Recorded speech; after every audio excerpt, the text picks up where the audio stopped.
Yo, what's up mga kaibigan? Nali na tayo magkwentuhan. So hindi nga matagalan nakakalipas nang masuspinde si Ja Morant dahil sa pagpapakita nito ng baril habang nasa isang adult club kung saan gumastos siya ng $50,000 sa isang gabi. Bukod dyan ay may reklamo din nga sa kanya tungkol sa isang menor de edad na binugbog niya at tinutukan niya ng baril at isang mall security director na binantaan niyang bugbugin din. Well, ilang araw lang nga makalipas matapos na masuspinde ang young star ng Memphis, may lumabas na naman ngayon na panibagong reklamo sa kanya.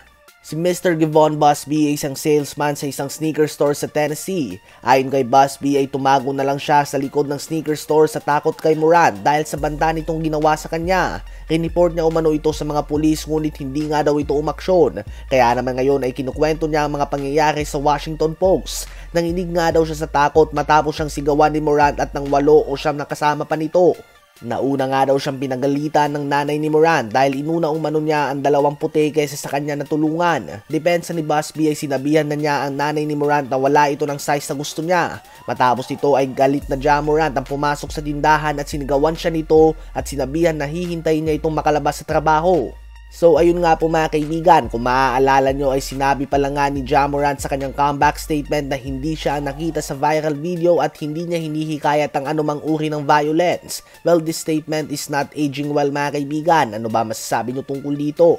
Ngayon ay tumungo naman tayo sa Golden State Warriors. So ngayon nga nang ongoing pa ang game ng Clippers at ng Portland Trail Blazers, sila ay nasa 5th seed ng West. Kapag nakuha naman ng Clippers ng panalo ay babagsak sila sa 6th seed. Habang kung matatalo naman ng Clippers ay mananatili sila sa 5th seed ng West. As of now ay hindi pa natin matitiyak kung anong pwesto ba magtatapos ang defending champions. They can go from number 5, 6, 7, 8 or pwede pang hindi sila makasama sa playoffs kung madidisgrasya nga sila sa play-in tournament kung sakali.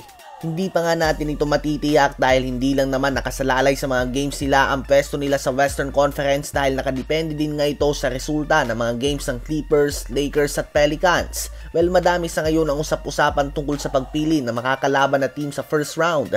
Madami nga nagsasabi na iniiwasan ng certain number of teams ang Phoenix Suns. Mas gugustuhin pa nga ng ibang teams na makaharap ang Denver Nuggets, Memphis Grizzlies o kaya naman Sacramento Kings kahit na mas mataas ang pwesto nito sa Phoenix Suns. Ganun pa man, ayon nga kay Klay Thompson ay wala siyang nakikitang team na kaya silang talunin sa isang 7-game series kung healthy sila. Well, mayabang man nga ang dating nito ngunit una sa lahat ay alam nga natin naman na full of confidence talaga palagi si Klay Thompson. Hindi nga siya magkakaroon ng successful comeback mula sa Achilles injury at torn ACL kung hindi siya kumpiyansa sa kanyang sarili. Ngunit entitled din nga talaga si Klay na sabihin nito dahil hindi pa nga sila natatalo sa isang 7-game playoff series since 2015 kapag healthy silang tatlo nila Steph at Draymond. Natalo pa lang nga sila kontra sa Raptors kung saan na-injured si Klay at kontra sa Cleveland Cavaliers kung saan nasuspinde ng isang game si Draymond Green. Ano ba masasabi nyo tungkol dito?